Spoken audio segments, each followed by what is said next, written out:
Last week on Race Spot Friday Prime Time, we had plenty of controversy as Martin van Loosenhoorn and Go van Keeney came together, the result of which meant that Go van Keeney won the race while Martin had to sit in the Nürburgring pits licking his wounds. Tonight we're in the Midlands of the UK at Donington Park. It's the iRacing Formula Renault 2.0 Championship. It's Friday night prime time here on Race Spot TV, streaming live on iRacing Live, and we'll be right back after these short messages.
Welcome back to Friday Prime Time here on Race Spot TV, streaming on iRacing Live.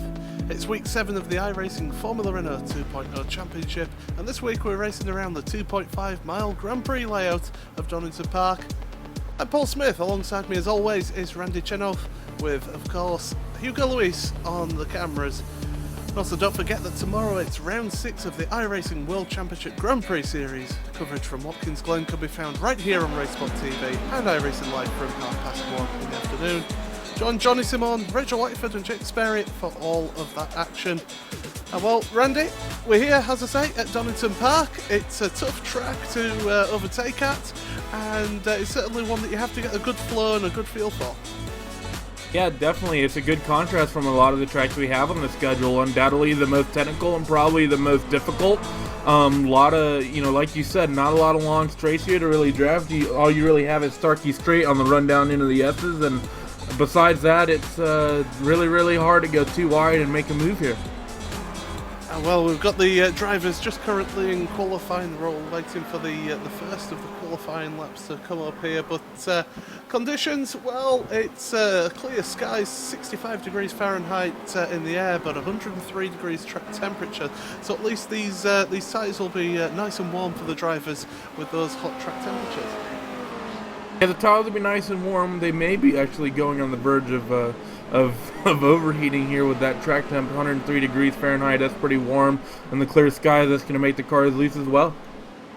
So we're just looking now. We've got the first few qualifying times as we go across the line. Justin Brunner currently provisionally on pole with a 1:24.9 lap around here. And as I say, it is the Grand Prix circuit, so it is the slightly longer version. Instead of turning right at the S's and going down towards the start finish straight, go around the Melbourne loop, round Melbourne hairpin, and then through Goddard's until the start and finish straight. So it's a bit of a different layout to some of the other series that we see racing around here.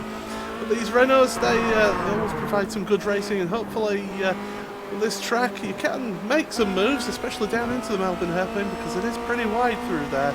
So there is the opportunity of making those overtakes there. Yeah, you can make some moves down at Melbourne and Goddard as well, though there's some fun places to try to throw it up the inside, and I'd be surprised if at the end of this race we haven't seen at least one or two brave moves by someone in that part of the circuit. We have got 21 drivers in this race today.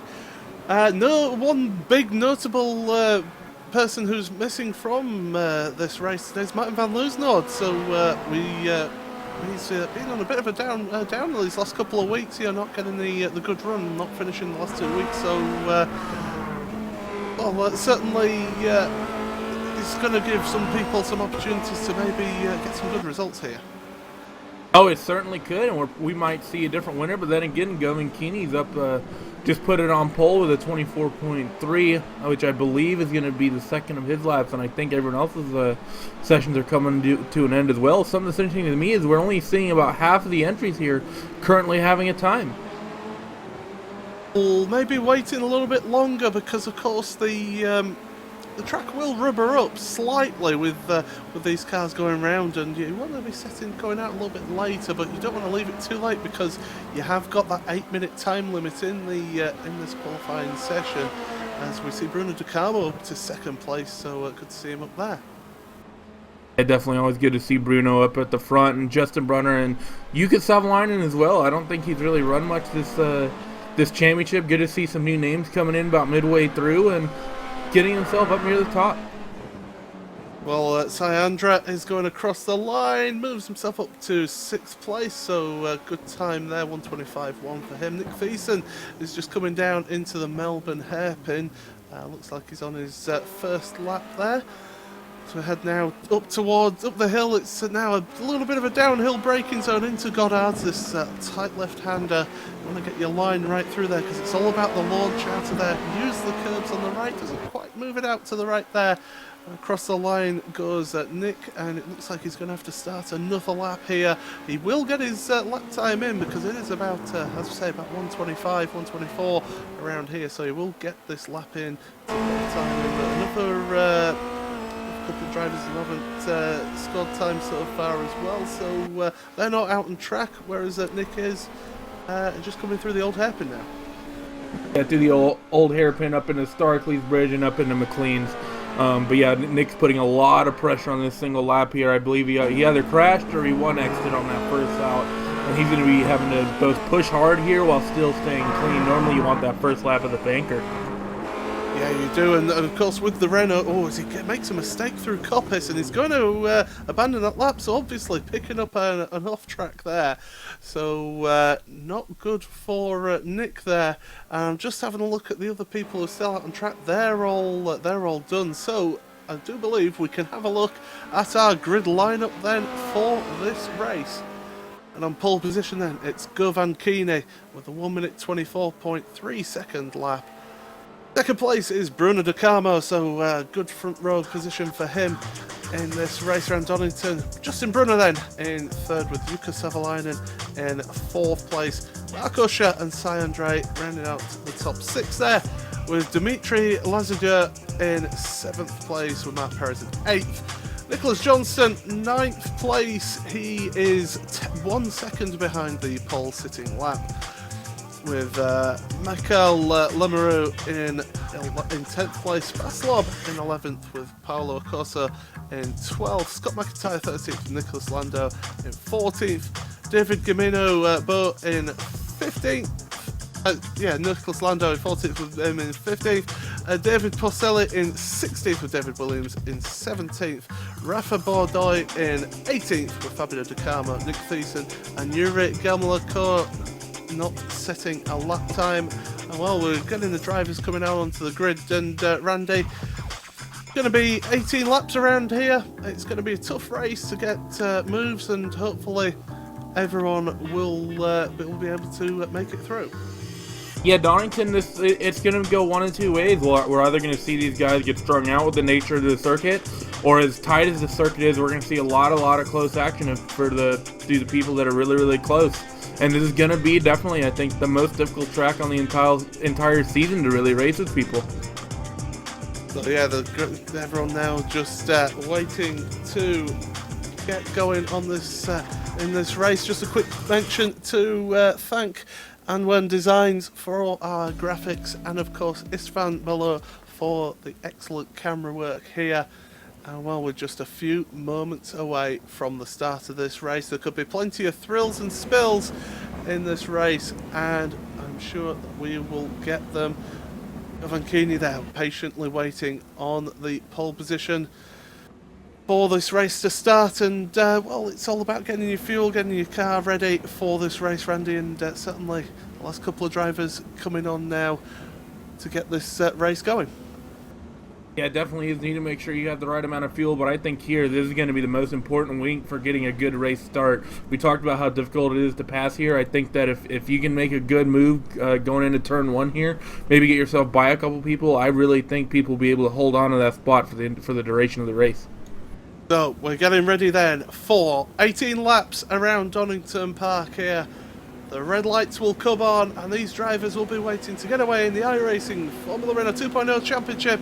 The green light is on, and away we go from the start here, and Govan Keeney makes a good start from that pole position, but Bruno Di Carmo coming along the left-hand side there of him, around Redgate Corner for the first time. Govan is going to keep it up though. Oh, a bit of a twitch from Bruno Di Carmo. We've got cars going over the grass there, a little bit of dirt running, but certainly getting through there as they're going two by into the old hairpin, and Bruno Di Carmo certainly lost out position to Justin Brunner there. And, well, Di Carmo down to third place with Mark Usher in fourth, Andre fifth, and Lucas Kovalainen in sixth place. So far, everybody still able to keep running as they go through McLean's now. And, well, already they're all calming down into one-by-one formation, although Nicholas Johnston is battling away side by side here into Coppice with Bas Slob, who is side by side with him. We've got a car going slow down the Starkey Straight as well, so obviously a few issues there at the start, but slotted back in now through the S as they go. It is a fast and furious lap round here. It's all about the smoothness, all about getting the flow of this track right. Let's head down into the Melbourne hairpin, the only really big stop of this lap, along with the Goddard's hairpin, which follows it now into this left-hander. And, well, a clean start from everybody, and we've got plenty of action going on so far in that first lap, Randy. Oh, it certainly was. We've got some people moving up and down all throughout the field, but I'm actually very surprised at the cleanliness of this first lap. We didn't see any incidents anywhere. We maybe saw a couple light touches, but no one is retired at the end of this first lap. We've seen that at some of the bigger tracks. I would have surely thought that this would have been the track that we would have problems. We've got side-by-side action into Redgate. Nicholas Landau just running wide through there, so losing the place there to Justin Brunner. Justin Brunner, who, no, David Williams there as well, getting past Justin Brunner all the way down from, where was it on the grid? He was third on the grid, down to 14th at the end of that lap, so an awful first lap for Justin there, but out front, Govan Keeney, 1.4 seconds, 1.5 seconds ahead already. He's just trying to make a break for it. Bruno Di Carmo doing his best to try and keep up, but at the moment, he's not got an answer for Govan's pace. Yeah, Govan's just running away with it right now, and it's 1.5 second gap. We talked about it with Martin Van Leeuwenhoorn and a lot of the other races. When he gets himself a second or so gap, he can occasionally just run away. It'll be interesting to see if Govan can do the same thing here today. He has a sizable advantage, and Mark Usher, I believe, is also reeling in Bruno, so that's going to really make it difficult for him to be able to catch that 15 car Govan Keeney. We've got a battle for fourth place as well. Andre has got Jukka Savalainen behind him, but he's also catching up to the back of Usher. So those three already are closing up the gap. Those three catching up to Bruno Di Carmo as well. So that could be an intriguing battle as the race goes on, because they are all closing up there, as also Dimitri Lazadeur coming back as well. Yes, certainly is. Salander moving himself up a couple spots as well. And really, like you said, the big mover right now, although not for the best, is Justin Brunner. He from third down to 14th. Not really sure what happened. It didn't look like he spun or was involved in a wreck in any way. So really, really interesting to see what happened, really interesting what happened to him. Well, Justin Brunner is trying to make a move here at the moment, going around the outside of David Gamino-Bo. And now got the inside line for McLean's, gets that position, so up to 13th place now for Justin. We've got side-by-side action further up as well. Nicholas Johnston, he was alongside Michael Limereau there for that 8th place, but Johnston holding on to it for the time being, but Limereau looking behind really close, but not able to get a move. And it's so difficult to make a move into that chicane, because it is quite a fast chicane. It certainly is, although Mark Usher just did it on Bruno Di Carmo. We had a change of position for second, and I believe there might be changing positions behind for fourth and fifth. Salander's on the inside of Jukka Savanainen, and that's actually, they're going to maintain positions here. They come through the final hairpin and onto the front straightaway. Although behind them, the change of position. Mark Perez able to get around Dimitri. I'm just going to call him Dimitri. I can't say it. Dimitri Lazadieu is what I'm going with. I do apologise, Dimitri, if you are hearing this. But yes, Andre holding on to that 4th place with Jukka Savolainen. And again, we're just proving here, it is difficult to make the overtakes here, but if you can make that move stick as Savolainen running wide out the old hairpin, and that's going to allow Matt Perez to move around the outside here into McLean's, which is a right-hander, and Matt Perez making that move stick. But can Savolainen get the cutback looking towards Kolpis? The answer is no, so that's a change of position, and Matt Perez now under intense pressure from Savolainen, who's going to try and make up for the mistake that he just made at the old hairpin. Yeah, that's just a small mistake by Juka. He might look up the inside. No, he doesn't go into the S's. That's just a small mistake by Juka, and unfortunately here at a track like this with the grass on the outside, there's no runoff. You get penalized hard if you manage to get yourself out there, and Mark got himself a run, and he decided to capitalize. And actually, he's going to look on Salandra here as well. He's going to be on the outside, and I don't think, he's not going to be able to get that move done. They file back into single file, and out front, they've actually started to stretch a gap. Bruno Carmo and Mark Usher on these guys 4th place down. Yes, Andre just taking that wider exit out there, so but Sandra was able to get on the power earlier and was able to stay ahead for the time being, but we have seen him side by side out of the Melbourne hairpin for the last couple of laps for Si, so we're going to have to keep an eye on that one, because it does seem to be one of the parts of the track where it does seem to have a few issues there. But credit to Dimitri Lazadieu, who is caught up to the back of Jukka Savolainen and Matt Perez as well, so he's trying to tag on to the back of that battle. And while they battle away, Andre is just able to pull out a tiny little bit of a gap on them at the moment, but Savolainen looking all over the gearbox of Matt Perez as they head through Coppets. Certainly is. I mean, interesting to see if he's going to be able to get a run here down Starkey's into the S's. I don't think he's going to be quite close enough, but these Glacier guys can be aggressive, and yeah, he's not going to be close enough to even think about making a move.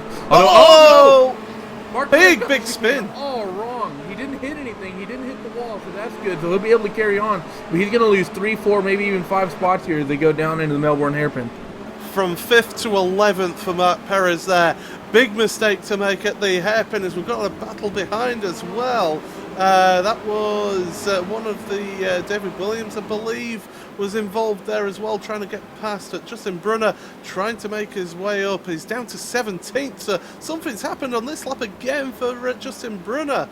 Certainly has. And Nicholas Landau just spun as well in the last hairpin. It's just all kicking off here, Paul.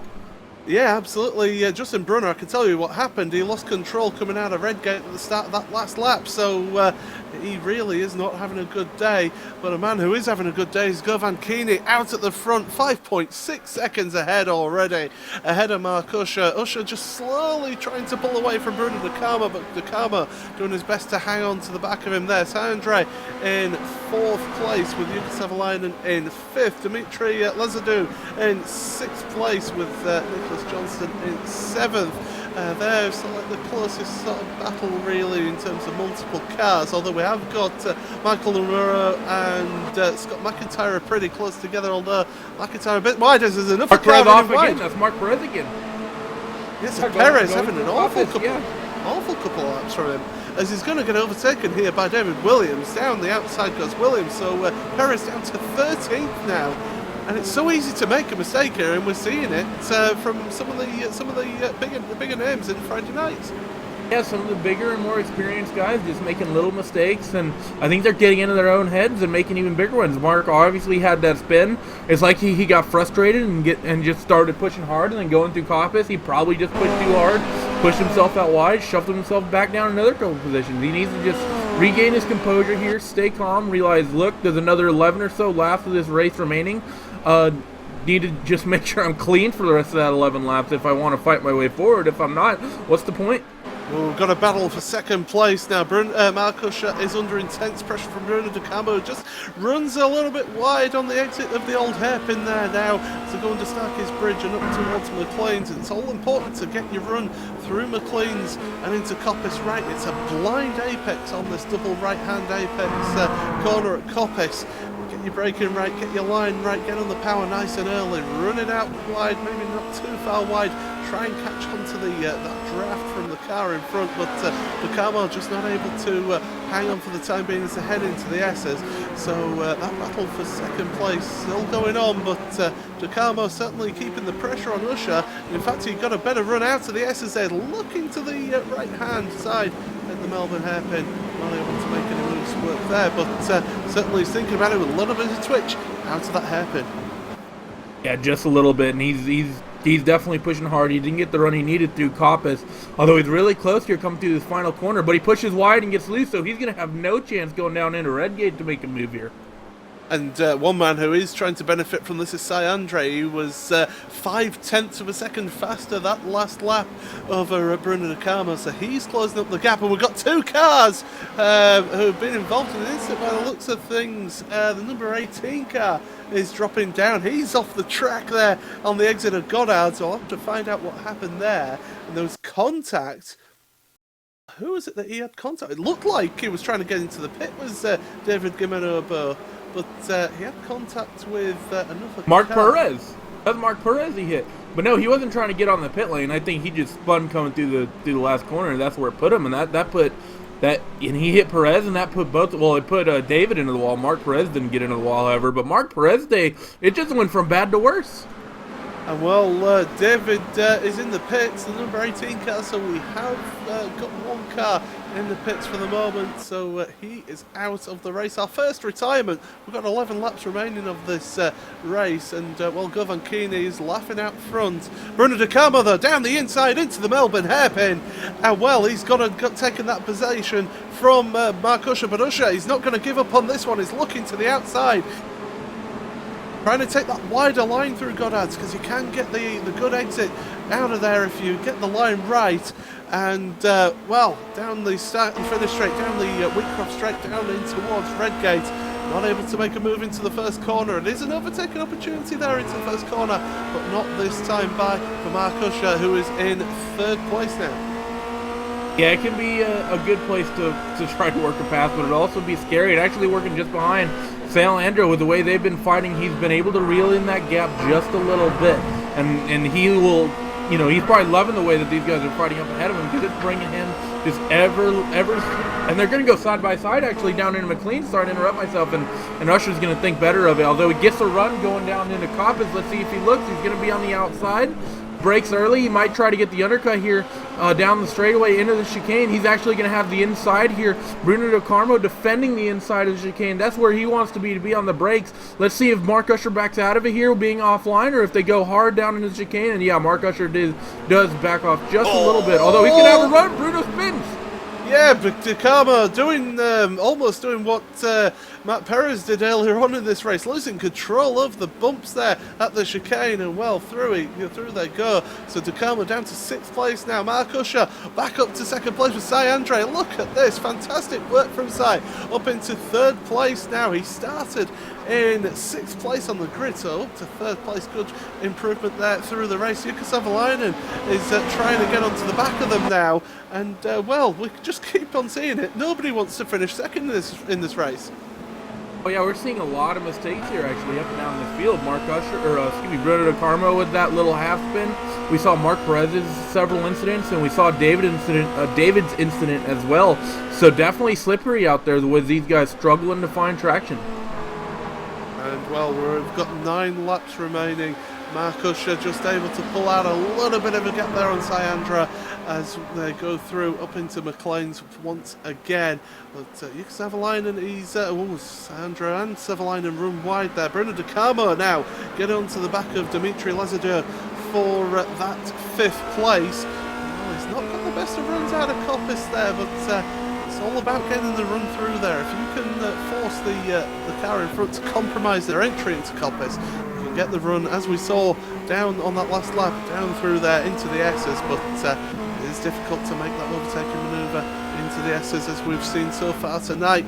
And well, this lead battle, I say lead battle, it's 2nd to 6th going on. But out front, Govan Keeney 11 seconds ahead. That's unbelievable. Yeah, Govan's pushing really, really hard here this week, and he's got himself, like you said, an 11-second gap, and it's. I mean, there's no way they can reel that back in. He's just gone.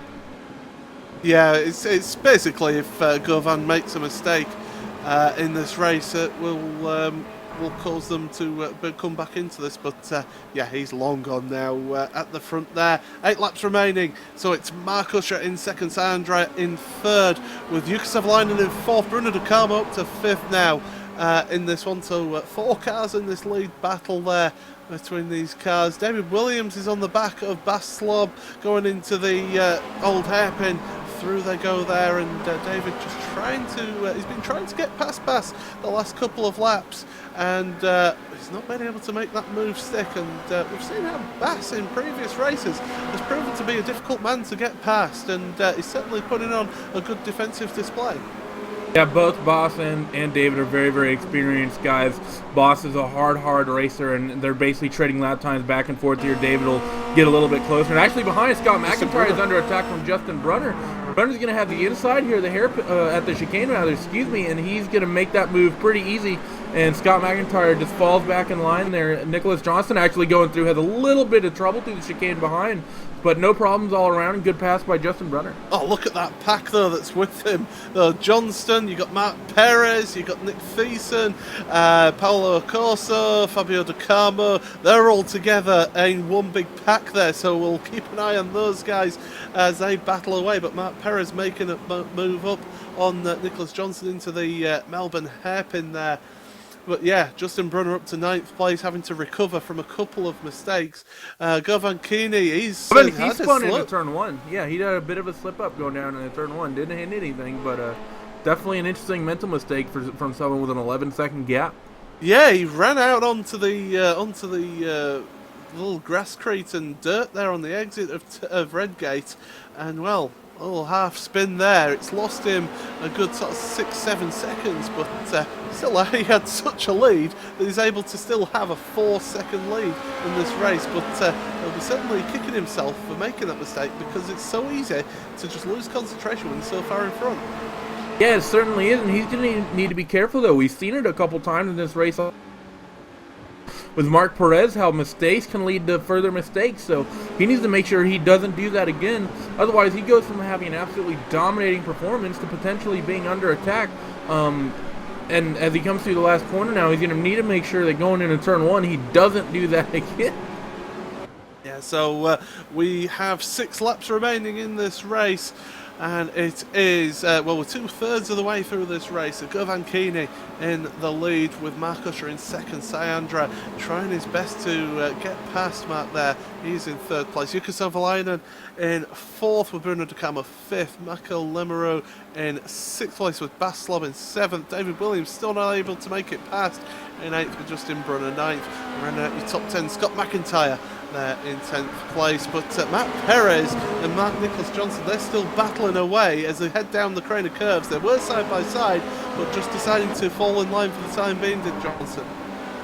Oh, but did he really go down to the hairpin? No, he looked there for a second. I thought he was gonna throw it up the inside of the old hairpin. Now that they're going up into Starkey's Bridge and then into McLean. Nick did lose a bit of ground there, but he's going to need to make sure he can get himself a good run through McLean, through Coppice, and down into the chicane, because we've really seen that's been the place to pass through this whole race, Paul. Well, heading down into the Melbourne hairpin, Sayandra is now starting to look. He's trying to put Mark Usher off there in that 2nd place, and he's certainly been getting closer as they head into the hairpin. So we'll have to keep an eye on this one, because this battle for 2nd place is still raging on. Govan Keeney able to pull out a 2nd then on this lap on these two who are battling away, but that's it. They're battling away. They're slowing each other down, and it's going to affect them. But I think realistically they realise they can't win this one.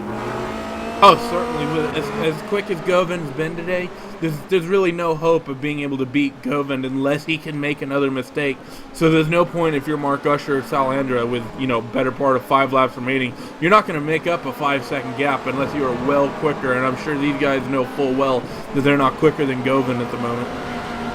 Well, this battle for Matt Perez, and Nicholas Johnston is still raging on. These two, they're not really getting separated at all. This is all battling over 11th place. Nicholas Johnston trying to get the better run through the old hairpin there. It's all about carrying momentum, carrying that speed through all these corners. They're pretty fast corners around here at Donington. Like I say, only really the Melbourne hairpin and also Goddard's that are really slow corners around here. So it's all about carrying that speed, carrying that momentum through these corners. And Matt Perez certainly on the edge of adhesion as he was going through Coppice. Yeah, he certainly is, although Nick, I believe, just got a little bit better of a run, though that's going to be helped with the draft, but he wasn't quite good enough to get close enough. And actually, he does... Oh, no! Does Perez spin again? Perez almost spun again coming through that chicane. Although he's going to be under attack now. Nick is looking up the inside, and he is there to see if Mark can get the cut under here, Paul. Matt Perez getting the good run, cutting off Matt Perez. Matt Perez not too happy about that, but getting pushed out wide into Goddard's. But like I say, if you get that wide line, you can maybe get the run out of Goddard's. And well, Johnston was a little bit twitchy coming out of there. Can Perez look down the inside into Redgate? He's certainly getting a bit impatient there because you can see that behind them we've got Fabio De Campo has slowly been gaining on them in this one. So down the crane of curves once again, Johnston just holding on for the time being as they go through the old hairpin. They run out wide, no they won't. So using the curb and not an inch more now through Stackers Bridge up towards McLean's once again. As we've been saying all race, it's all about setting you up for down the straight. It certainly is. We saw Mark Perez swerving there after Nick actually got by. I'm not sure what he's upset about. That was just all on Mark. That was just a mental mistake on his point. Got a little bit loose going through the chicane and basically left the door wide open. And he does have a little bit of a run, but again, I don't think he's going to be close enough to get through the chicane here. To make a move into the chicane. Oh, we've had an incident for the back. Nicholas Landau has gone off, and Yuri Galmacorn has also had an incident as well. They got into the spinning Nicholas Landau there. Yeah, that was just unfortunate for Yuri there. He just wrong place at the wrong time. Him and Landau were fighting with Nick Tisson, and Landau just caught the curb and spun, and and unfortunate for him. Hopefully he doesn't have too much damage here and can carry on. Landau is carrying Actually, on. his wing is gone. Yeah, the Yuri has got no front enders at all. It's all up to the suspension, the front axle. So he's going to have to pit for a front wing, which he can change in this Formula Renault. But he's decided to carry on, which is, well, with 3 laps remaining, he's maybe thinking just carry on and try and get as good a result as possible. But at the front still, Govankini is now 6.4 seconds Sorry to interrupt, but Fabio Slob. De Carmo got around Mark Perez. I'm not sure what happened there. David Williams has also finally got past Baslab as well, so David Williams up to 7th place, Justin Brunner right behind those two. So David Williams obviously feeling that he had to get the move done, and he's made that move stick. So up to 7th place there for David, with Baslab under intense pressure from behind, but he's putting the pressure on David Williams as he runs across the curb there. He's got a slow exit as Bass. I think he's got a slight slowdown penalty as well into the Melbourne hairpin. It's Justin Brunner down the inside. Will they lock up? Will they be able to get round? Yes, they will, and Justin Brunner moves up another place as well. So Baslab losing 2 positions on this lap, but Baslab looking to the inside of Goddard's, but not going to make that move this time by, with 2 laps remaining now in this race. Yeah, well done by Justin Brunner to get himself up a couple positions on that lap on a great recovery drive here. Brought himself up to 9th. Looking back at Mark Perez, what actually happened, Fabio was able to get by. He actually almost spun again coming through that last corner. So Mark Perez is really struggling out here for traction. We've seen 1 spin from him and 2 or 3 half spins where he lost himself a lot of ground. Has cost himself quite a few positions here. Started 8th, has now dropped down to 13th. One man who has had a bit of an issues in this race, losing control, Bruno De Carmo. He's in 5th place at the moment behind Jukka Savalainen, and well, he's still struggling away. He cannot get past, no matter how hard he tries. He just can't seem to get close enough to Jukka to make that move into 4th place. And these cars just seem to be playing follow the leader at the moment. They're all about half a second between them, between each car, and not able to get close enough to make a move. Yeah, they certainly are. And as Govan coming through the last corner now to start lap number 18 of 18, he's going to be about 8 or so seconds up the road. And looking back at this battle, Mark Usher, Yuka, Sal, and Bruno, they're really, really tight. And this is going to be an entertaining last lap here, Paul. Let's see if we can get ourselves another Facebook highlight. Yeah, absolutely now as we head down towards the first corner at Redgate, and Bruno just having a look towards the inside there of Jukka Savalainen, and well, not able to make the move stick for the time being now as they head down the corner curves. And Savalainen and Bruno De Carmo battling away, trying to go around the outside there. He'll give you the inside into the old hairpin. You can make a move there, but maybe not as all the way through now, through the old hairpin now under Starkey's Bridge, up towards McLean's, and Bruno De Carmo certainly getting the better run now, heading into McLean's, but he's on the outside line again, not able to hold on to that momentum and to be able to get the position into Coppice now. It's all about the exit through here, clip the curb, try not to use too much, keep the wheel spin under check as they're down the Starkey straight now, and Jukka Savalainen just trying to break the draft there of Bruno De Carmo as they head towards the S's into the front, as Govan Keeney is going to be coming round the Melbourne hairpin towards the end of the lap, so we'll keep an eye out there for him. But down into the Melbourne hairpin, Bruno De Carmo late on the brakes around the outside. He's almost out of control and he's almost lost it into it, but Govan Keeney around Goddard, he comes, a little bit of grass there, but across the line to win this one.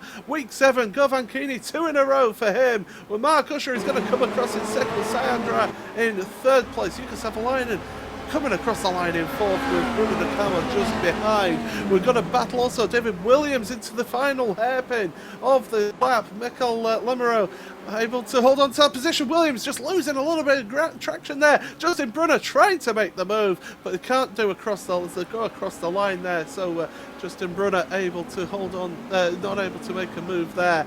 And well, everybody else just coming across the line as we're coming towards the end. Paolo Curso, he started in 12th, he's dropped down to 15th in this race, so he won't be happy with his performance in that one. David Porcelli started 16th, is now in 17th place as he comes around the final corner.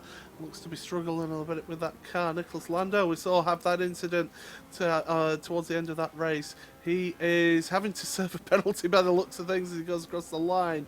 Or maybe not, but Yuri... or he's out of gas. No, I think we just let him go through on that one after that incident earlier on that we saw.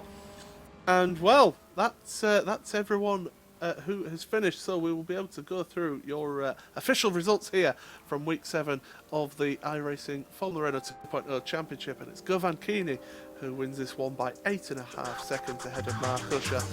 Usher in second place was pushed all the way by Sayandra, and also Jukka Savalainen in 4th place with Bruno De Carmo only just 0.3 behind in 5th place.